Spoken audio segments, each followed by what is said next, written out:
यह कहानी 1986 में शुरू होती है, जहां एक बड़ी सी फील्ड में हमें माँ और बेटी को खेलते हुए दिखाया जाता है कि तभी अचानक से वे डरकर जोर जोर से चिल्लाने लगते हैं, क्योंकि फील्ड्स में बहुत सारे इंसानी जिस्म के पार्ट्स पड़े हुए थे। यानी किसी इंसान को काफी बुरी तरीके से मारकर उसके टुकड़े टुकड़े करके यहाँ पर फेंका गया हुआ था। आखिर ये सब कैसे हुआ था, और इसी को दिखाने के लिए एक दिन पीछे का सीन दिखाया जाता है। रिपोर्ट थी कि रात में मेट्रॉइड शावर होगा, यानी बहुत सारे छोटे बड़े मेट्रॉइड आकर जमीन पर गिरने वाले हैं, जिन्हें देखने के लिए बहुत से लोग रिलैक्स पॉइंट पर पिकनिक मनाने के लिए आ गए थे, ताकि बड़ी आराम से वह यहाँ से मेट्रॉइड शावर को देख सकें। यहीं पर एक कार में 3 दोस्तों का ग्रुप भी था जो पिकनिक मनाने जा रहा था। इस मूवी में हमें मेट्रॉइड से रिलेटेड लोगों की सोच के बारे में भी बताया जाता है। पहले के लोग माना करते थे कि जब भी मेट्रॉइड जमीन पर आकर गिरते हैं तो बस तबाही ही लेकर आते हैं, जिससे इंसानी और जीव जंतु खतरे के लपेट में आ जाते हैं। कुछ रिलीजियस लोगों का यह भी मानना था कि जब दुनिया में बुराइयां हद से ज्यादा बढ़ जाती हैं तो गॉड सभी को यानी इंसानों को सबक सिखाने के लिए मेट्रॉइड्स को जमीन पर फेंकते हैं, ताकि इंसानों को सजा मिल सके। खैर, इस मूवी को दोबारा से कंटिन्यू किया जाता है और हम कैस्टर के ग्रुप को देखते हैं। जब ये जंगल से गुजर रहे थे तो इन्हें रास्ते में एक बूढ़े आदमी ने रोक लिया, जो कि कोई और नहीं बल्कि वो बूढ़ा पोपे ही था।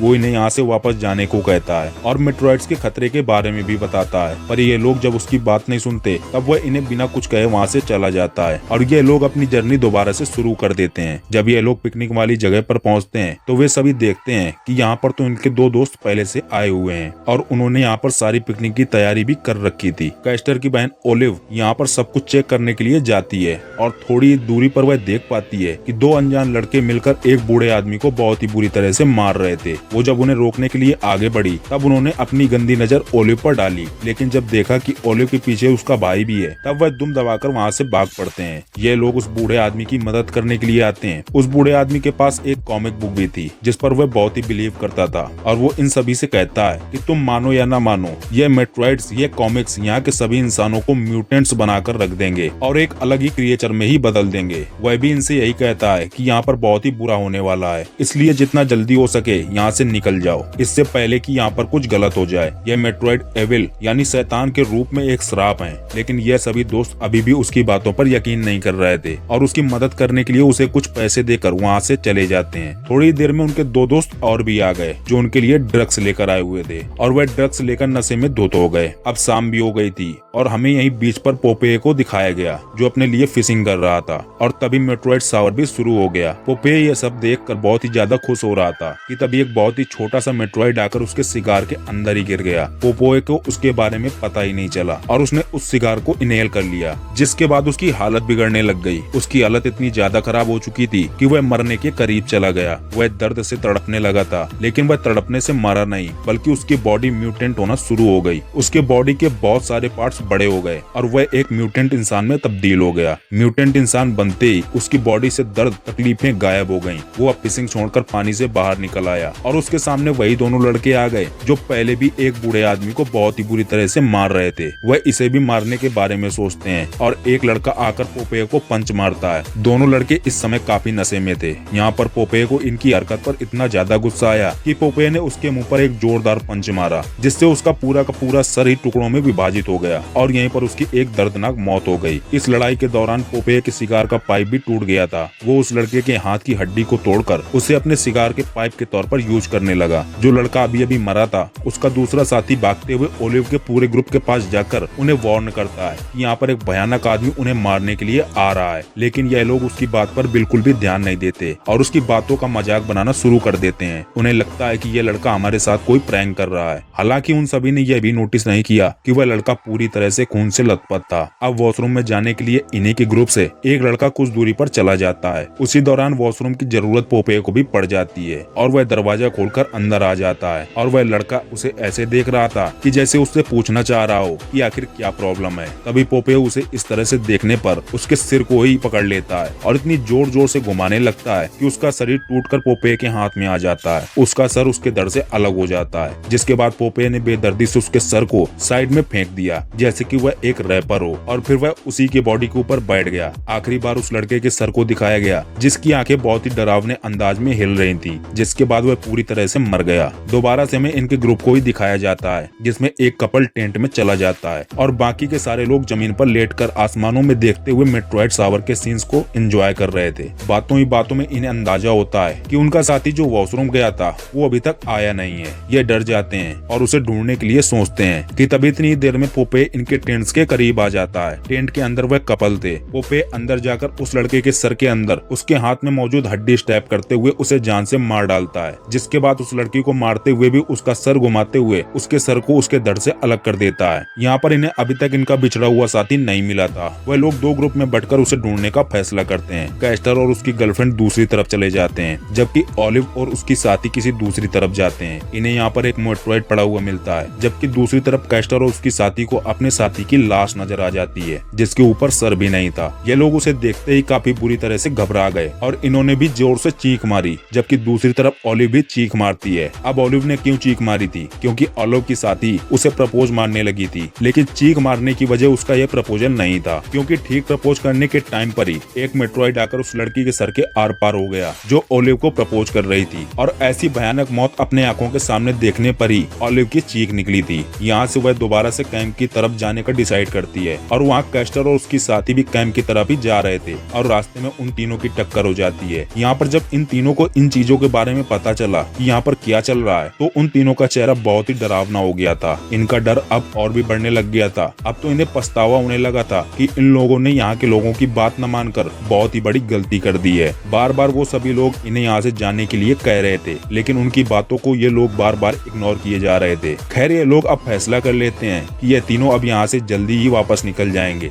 लेकिन कैसे निकल पाते, क्योंकि इनको कैंप के पास जाकर देखने पर पता चला कि पोपे वहाँ पर बड़ी ही आराम से बैठकर एंजॉय कर रहा था और ये तीनों देखकर हैरान परेशान रह गए कि वह बूढ़ा आदमी जिसे इन्होंने यहाँ आते समय दोपहर में देखा था, जो इन्हें यहाँ पर आने के लिए रोक रहा था, वो अब इतना ताकतवर कैसे हो गया है। ऐसा क्या जादू हुआ था उस पर? इन लोगों को अपनी आंखों पर विश्वास ही नहीं हो पा रहा था। अब ये परेशान हो जाते हैं कि आखिर यहाँ से भागे कैसे, क्योंकि इनकी कार की चाबी उसी टेंट में ही थी जिसके आगे पोपे बैठा हुआ था। ओलिविया डिसाइड करती है कि बिना रिस्क के हम लोग नहीं बचने वाले, इसलिए वह अपनी जान की बिना परवाह करते हुए उसी टेंट में रेंगते हुए चली जाती है, जहाँ पर वह अपने बाकी के दोस्तों की लाशों को देखकर डर गई, लेकिन उसने शोर नहीं मचाया और बड़ी हिम्मत करते हुए अपना मिशन पूरा करने लगती है। उसे उस चाबी को लेकर यहाँ से बाहर निकलना था। अभी तक उसे लग रहा था कि पोपे उसे नहीं देख पाया, लेकिन यह तो उसकी सबसे बड़ी भूल थी, क्योंकि पोपे ने अचानक से उसकी टांगों को पकड़कर उसे टेंट से बाहर खींच लिया। इससे पहले कि पोपे ओलिव को खत्म कर देता,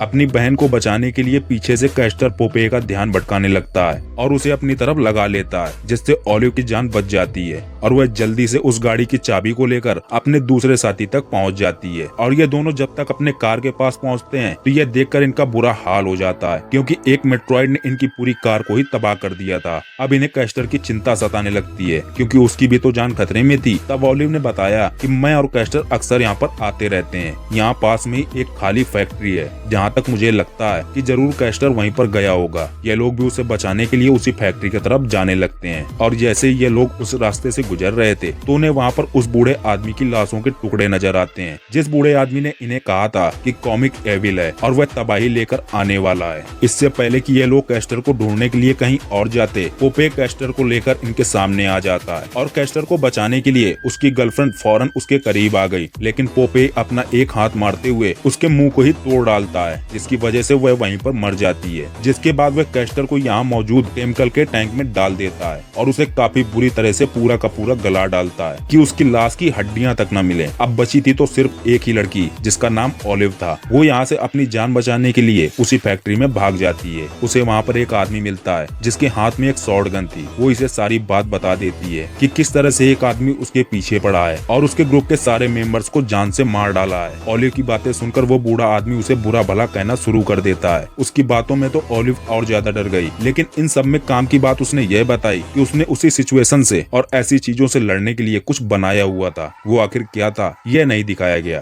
लेकिन ऑलिव ने जब उसे देखा तब वो एकदम से शॉक्ड रह गई कि तभी बाहर से इन्हें दोबारा आवाजें आई। बूढ़े आदमी ने ऑलिव को यहीं पर रुकने के लिए कहा और खुद अपनी व्हील चेयर के साथ बाहर चला गया। बाहर आते ही यहाँ पर पोपेय ने उसे भी अपने हाथ में मौजूद हड्डी से मार मार कर उसकी जान ले ली। इन्हीं सब के दौरान ऑलिव भी भागकर बाहर आ गई। वह पोपेय से लड़ना चाहती थी, लेकिन उसे तो कंट्रोल में लेना पोपेय के बाएं हाथ का खेल था। पोपेय उसे उठाकर साइड में कर देता है। इससे पहले कि पोपेय उसे भी मार डालता, तभी ऑलिव की किस्मत उसका साथ दे देती है, क्योंकि यहाँ पर वही जख्मी हुआ लड़का आ जाता है जिसने सबसे पहले आकर इन्हें पोपेय के बारे में इन्फॉर्म किया था। वह लड़का दौड़ता हुआ आया और फौरन उसके ऊपर चढ़ गया। वो उसके मुंह से हड्डी वाला सिगार निकालकर उसके फेस पर हमला कर देता है। यहाँ ये हमला पोपेय को ज्यादा नुकसान नहीं पहुंचा पाता, लेकिन उसे गुस्सा बहुत ही ज्यादा दिला देता है। इसलिए पोपेय उस लड़के को अपने ऊपर से नीचे गिरा देता है और उसके मुंह पर अपना पैर रख देता है और उसके पूरे के पूरे सर को ही कुचल डालता है और उसे जान से मार देता है। अब वहाँ जो मेट्रॉइड गिरा हुआ था वो ऑलिव के नजरों में आ जाता है। ऑलिव ने जैसे ही उसे उठाया तो उसके हाथ जलने लग गए, लेकिन ऑलिव ने उसे छोड़ा नहीं और उसे ले जाकर एक चैनसो मशीन के अंदर डाल देती है, जिसकी वजह से यह बड़ा सा जनरेटर चलने लगता है। दरअसल इस चैनसो को उसी बूढ़े आदमी ने बनाया हुआ था जो अभी अभी मारा गया, जो इस फैक्ट्री में रहता था, और इस बारे में उसने ऑलिव को पहले से बता रखा था। ऑलिव बड़ी ही हिम्मत करके इस चैनसो को चलाते हुए पोपेय के पास पहुंच गई, लेकिन पोपेय भी इस तरह से हार नहीं मानने वाला था। उसने भी जल्दी से अपने आसपास से कुछ टूल्स ढूंढा और उसे मिला सिर्फ एक हथौड़ा,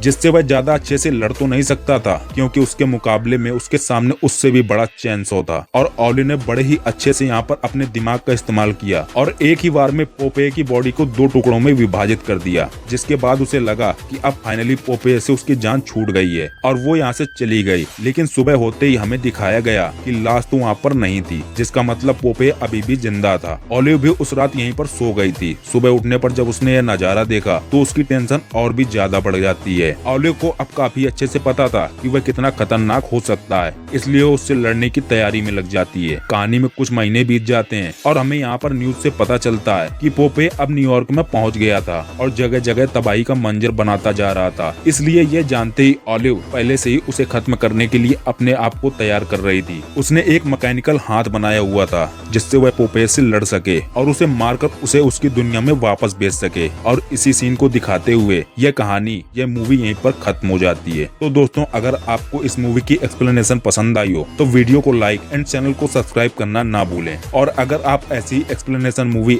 आगे और भी देखना चाहते हैं तो हमें कमेंट बॉक्स में नेक्स्ट लिखना ना भूलें। Thanks for watching.